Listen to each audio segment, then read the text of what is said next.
nik nire ikuspuntua edo nire iritzia emango dut, igual beste batzuk ez dira ados egongo honetan. Baina nik uste dut matematika teorikoa batez ere dela elkarren artean arau batzuk adostu eta arau logiko batzuk ezarri, eta horiek erabilita noraino heldu gaitezken ikustea, ez? Teoria bat osatu eta zer demostratu dezakegun eta zer ez ikustea, edo galdetzea hau egia da eta hau ez, eta ia frogatu dezakedan edo ez. Eta horrek eramaten gaituela matematikariok matematika teorikoa egitera.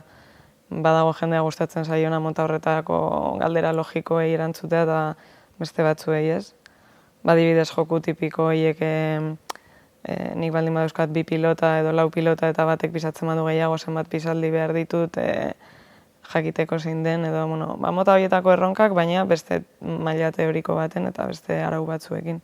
Baina horrek bultatzen gaituela egiten duguna egitera.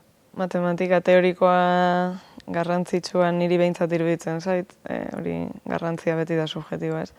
Eta zergatik, esango nuke, edozein jakintza garrantzitsu iruditzen zaidan neurrian, edo jakin mina bera garrantzitsu iruditzen zaidan neurrian, edo ez dakit. Niretzako filosofia bezain garrantzitsua da matematika eta alderantziz, ez? Eta, egia da gero jende batek garrantzia igual funtzioarekin nahazten duela askotan eta galdetzen digute zertarako, eta egia da gero aplikazioak badauzkala, eta hori nahaztu daiteke nahi bada garrantziarekin, baina nik esango nuke garrantzitsua dela horregatik bakarrik jakintza mota bat delako eta laguntzen digulako buruko gimnasia bat egiten eta gauzak zalantzan jartzen eta argumentatzen ikasten, eta bere horregatik daukala garrantzia. Nik uste definizio, teorema, frogapen eta olako kontzeptuak naiz eta beti existitu diren apur bat matematika modernoaren zeo zer direla, ez lehen behar bada, hiruki bat marrastuta balio ziren frogapen bat zela esateko edo definizio bat.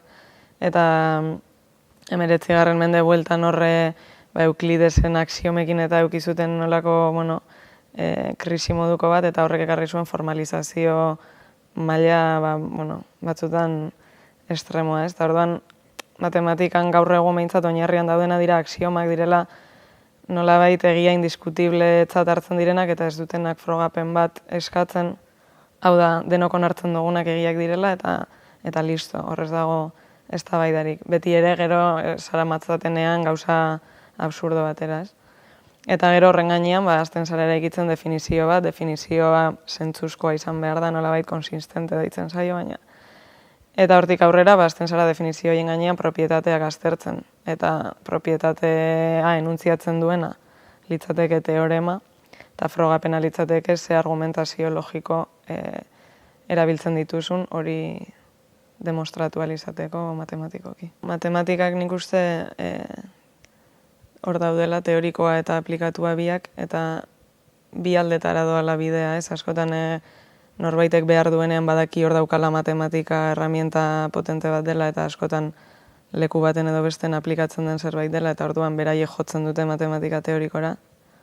Eta beste batzutan gertatu izan da, ez egoela matematikarik zerbait egin alizateko, adibidez Einsteinek berak geometria teoriko pila bat desarrollatu behar izan zuen bere teoria azaldu alizateko, ez? Orduan askotan praktikotik dator teorikoa, eta beste askotan behar duenak jotzen du almazen horretara, eta nik uste bidea etengabekoa dela. Egia da igual teorian gabiltzanok ez garelak eskatzen zertan aplikatuko den, eta aplikatu behar dutenek ez dirak eskatzen ze teoria gehiago egin daiteken, baina bideak hor daude eta elkarrentzako hor daudela.